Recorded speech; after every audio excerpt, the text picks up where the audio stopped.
On November 8th, the United States will have a critical midterm election. While midterm elections are not typically viewed as a big deal, the results of this election will set the stage for the 2024 presidential election.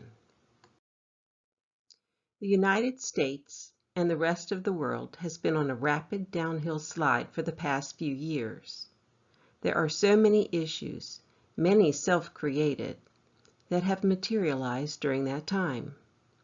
Issues that Americans have never thought to experience again.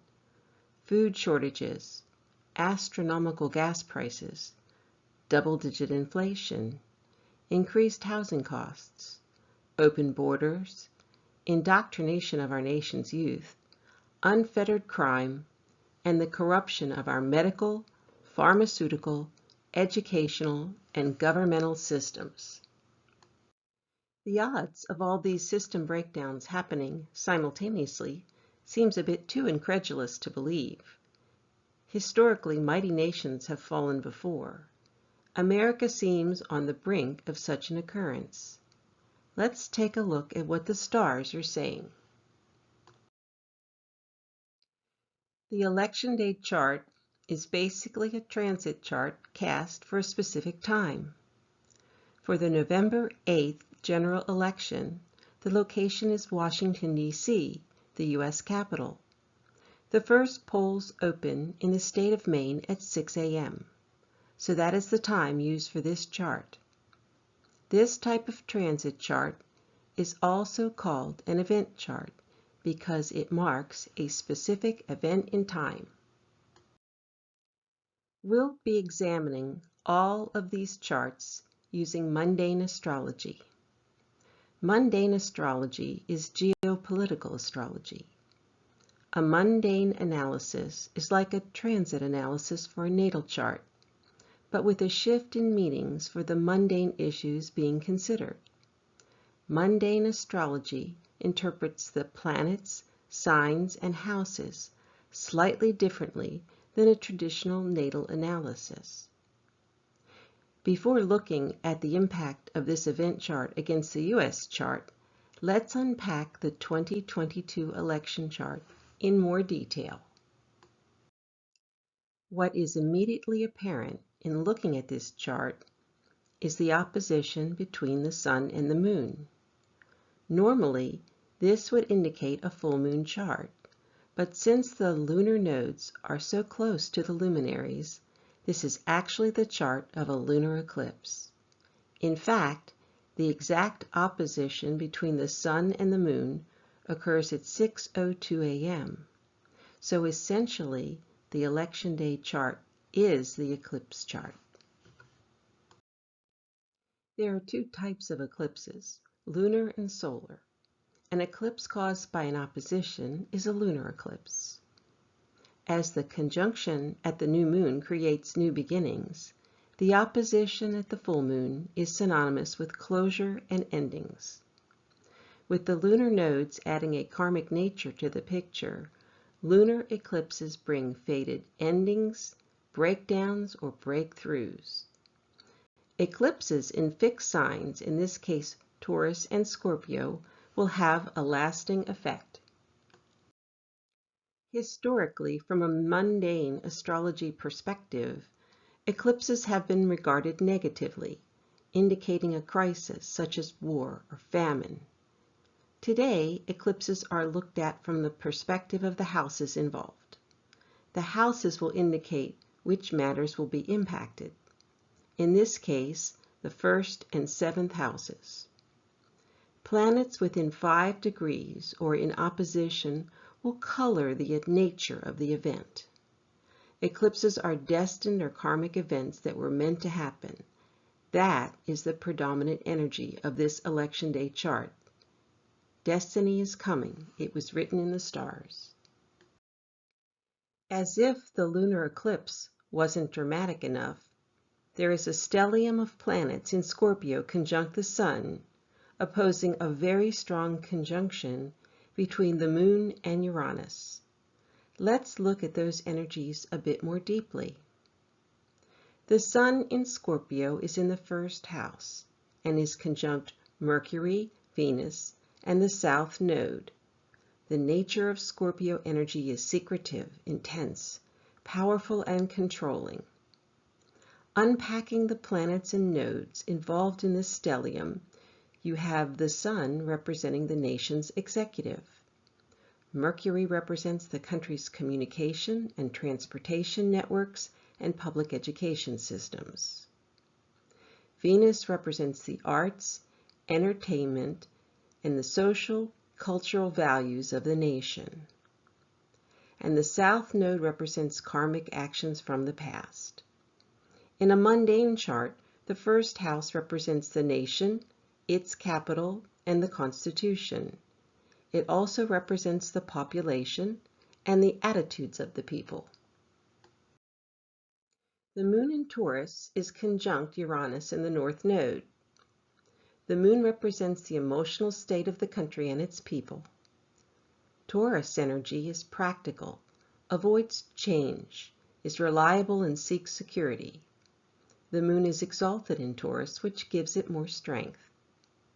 Uranus represents change, erratic actions, and upheavals, while the North Node represents present karmic actions. The seventh house represents wars, treaties, and foreign policy. From a governmental agency perspective, the first house represents the Department of Defense, and the seventh house represents the State Department. In this election chart, the lunar eclipse is hitting the axis of the first to the seventh houses, the axis of war and peace. While warmongering continues, and billions of dollars are still being directed out of the country by the US president, Americans are tiring of this situation, especially with the Ukraine. The country is suffering from resource, financial, and security issues, and many are not happy that US government efforts are focused abroad. To further add to the complexity of the election day chart, Saturn in Aquarius in the fourth house is square the luminaries, Mercury, Venus, and Uranus. Saturn acts as the focal planet of a T-square with the eclipse. Saturn represents structure and organization, and in the fixed sign of Aquarius requires disciplined actions. The fourth house deals with domestic issues such as agriculture, consumer commodities, national security, and housing. Americans will demand that the domestic issues involving the food supply, national security, and inflation be addressed.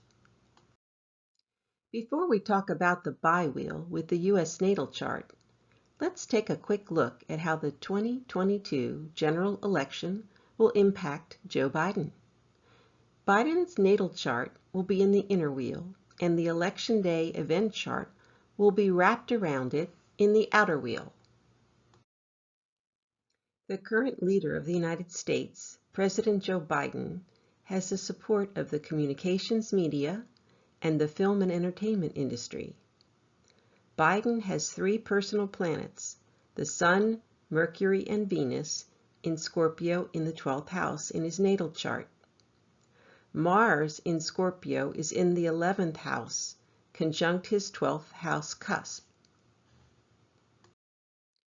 Besides the Scorpion energy of the election day chart, Biden's Mars is conjunct the universal South Node and loosely conjunct the Sun and Mercury in the election chart. His South Node is almost exactly conjunct the 12th house cusp. Venus, while in detriment in Scorpio, is conjunct Biden's Mercury.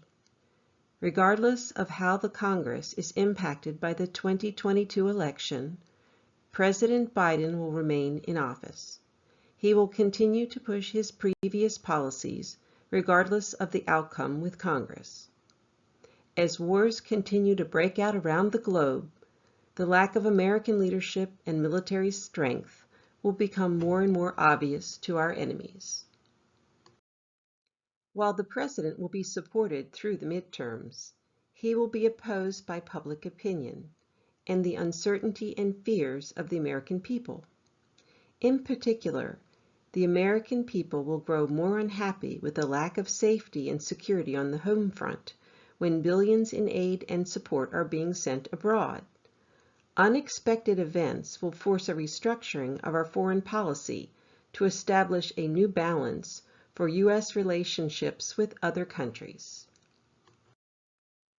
Now let's set up a bi-wheel with the US Natal Chart to better understand the unique energies that are playing out for America during this period. The truly incredible pattern playing out astrologically involves the lunar eclipse, the Pluto return, the Neptune opposition, and a Mars return thrown in for good measure.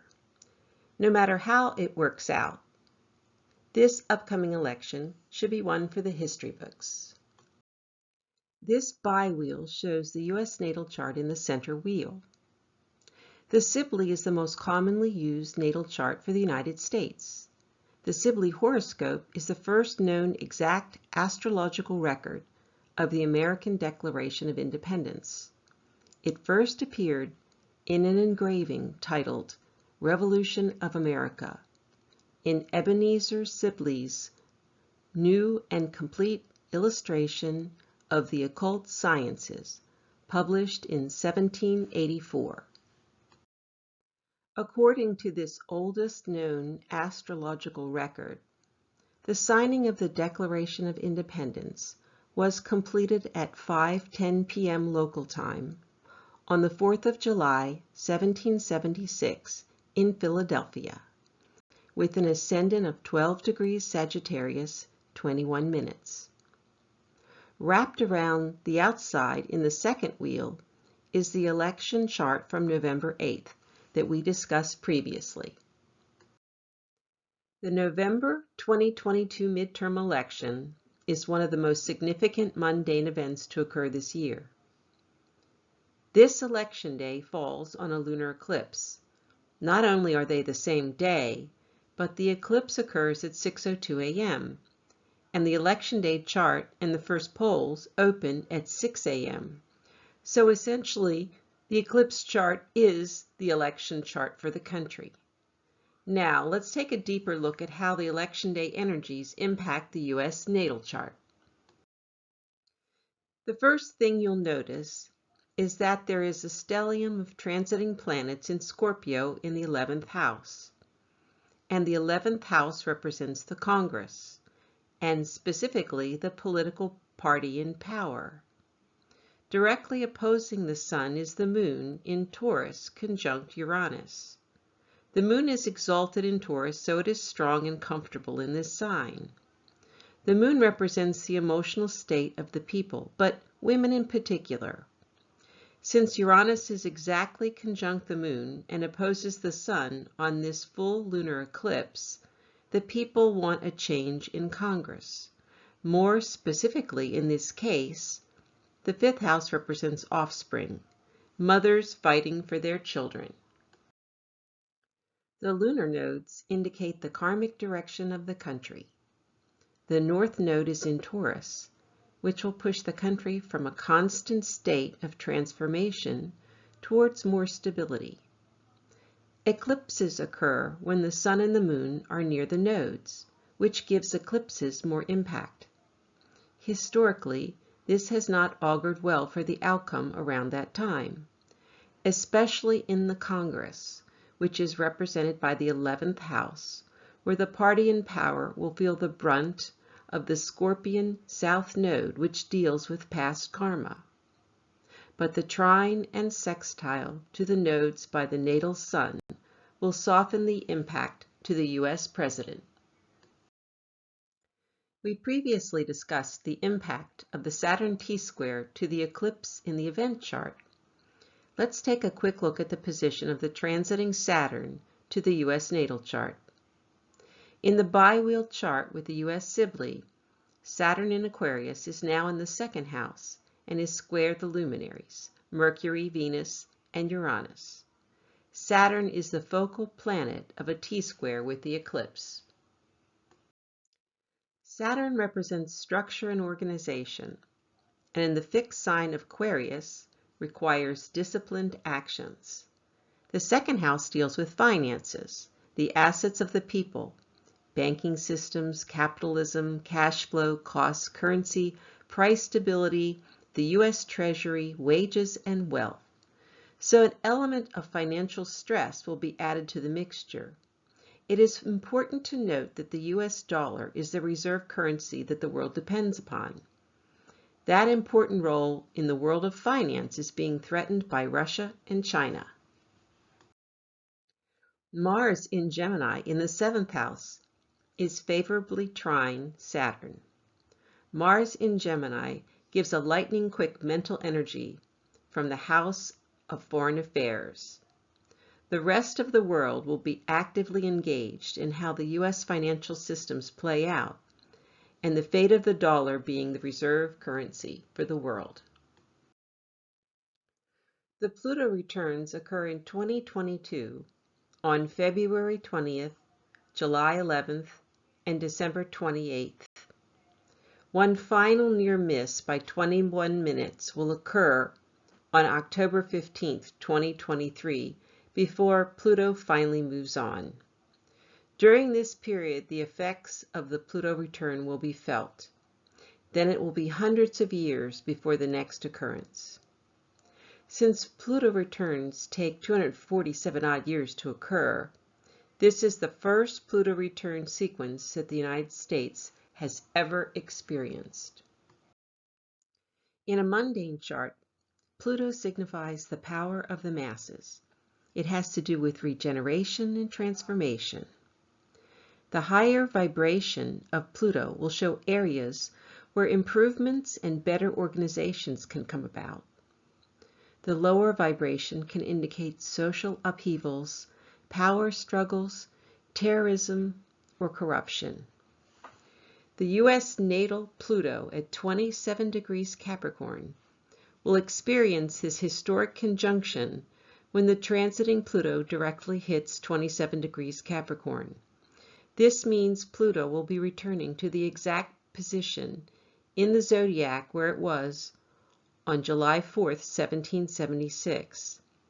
This biwheel shows the US Natal Chart in the center with the transiting Pluto chart on the outside. The US Natal Pluto is in the second house. As we've discussed previously, the second house deals with finances and the assets of the people.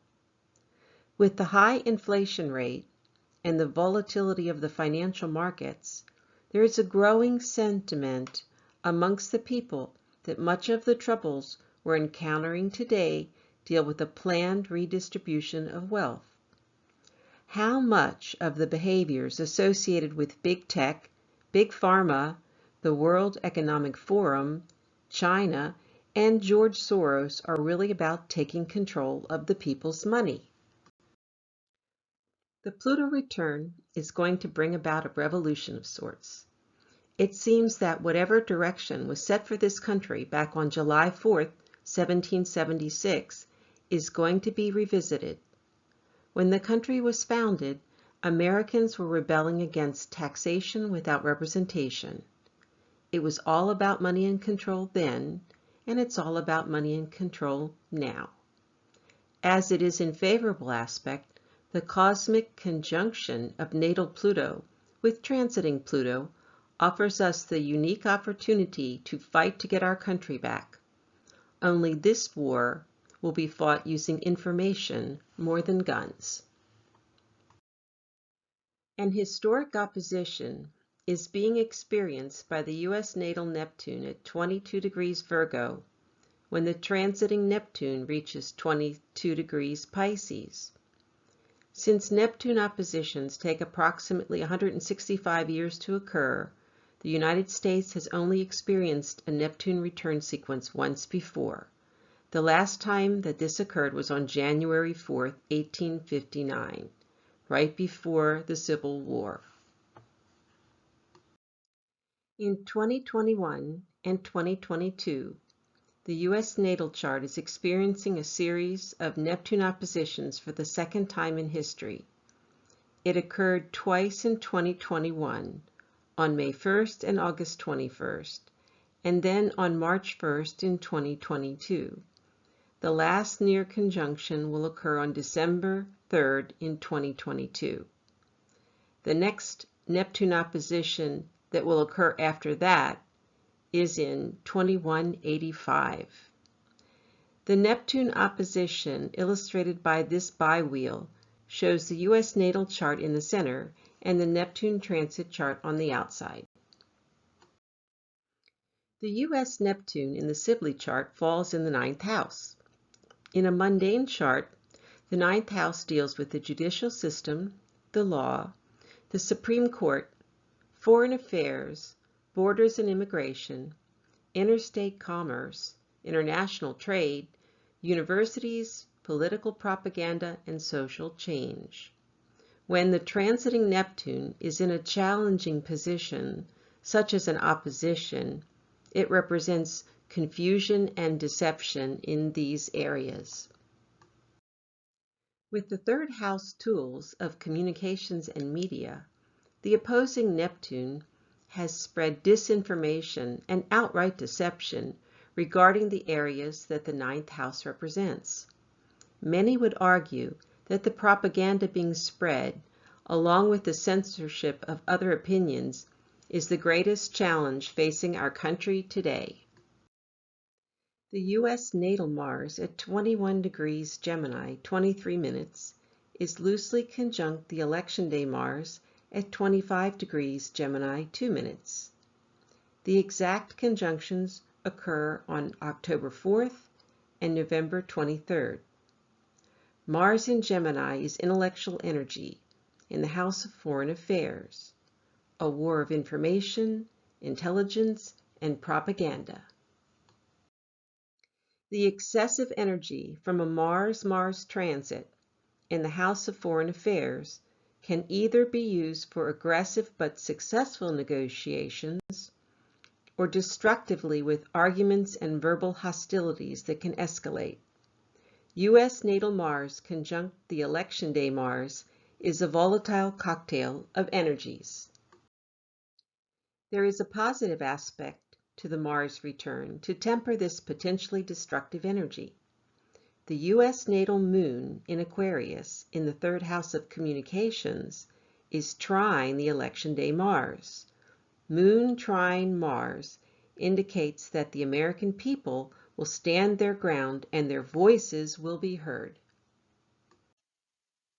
Normally, we focus on the presidential elections, in part because the down ticket typically reflects the winning party, but more practically because you're comparing one individual's chart against the election day chart and the nation's chart. We'd be here forever if we tried to analyze every gubernatorial, Senate, and House election in detail. With the 2020 election, we predicted that unless there were issues with the voting machines and the mail-in ballots, President Trump would win. And that pretty much was the outcome. The disappointing thing is that after 2 years of stonewalling and aggressive countermeasures on the part of both political parties, little true progress has been made on correcting the issues that occurred in 2020. After Democrat losses in 2016 and 2018, Senators Kamala Harris and Amy Klobuchar both commented publicly on concerns they had after Senate briefings on how electronic voting machines could be compromised. Democrat Senator Ron Wyden of Oregon stated the following: 43% of American voters use voting machines that researchers have found to have serious security flaws, including backdoors. These companies are accountable to no one. They won't answer basic questions about their cybersecurity practices, and the biggest companies won't answer any questions at all. After the Republican loss in 2020, President Trump and many American citizens came to agree with them. With internet wireless connectivity built into many of the election machines, our election systems are no safer than any other government, financial, healthcare, or business systems that have previously been hacked. Given the lack of network security knowledge of county government officials charged with administering and managing our elections, it is no surprise that we are where we are today. Perhaps as a country, we should stop fighting each other over who is cheating the most and take a look at some of the more likely candidates who might benefit from controlling the outcome of the US elections. So, will there be a red wave or a blue wave in November? What I can definitely say is that it will be an election like no other midterm election in history, at least from an astrological perspective. Based upon the opposition with the 11th House of Congress, which is the current party in power, and the economic situation in the US, I would say that Americans want a change in leadership. That would indicate a red wave. The Pluto return against the retrograde Pluto in the US chart suggests a return to the values held when the country was founded. However, what Americans want and what they may get are two different things. So I'm going to pray for the best outcome for our country. Thank you for watching. If you would like to be notified of future videos, please subscribe and click the notify bell icon so you'll know when new videos come out. If you enjoyed the video, please click on the thumbs up icon.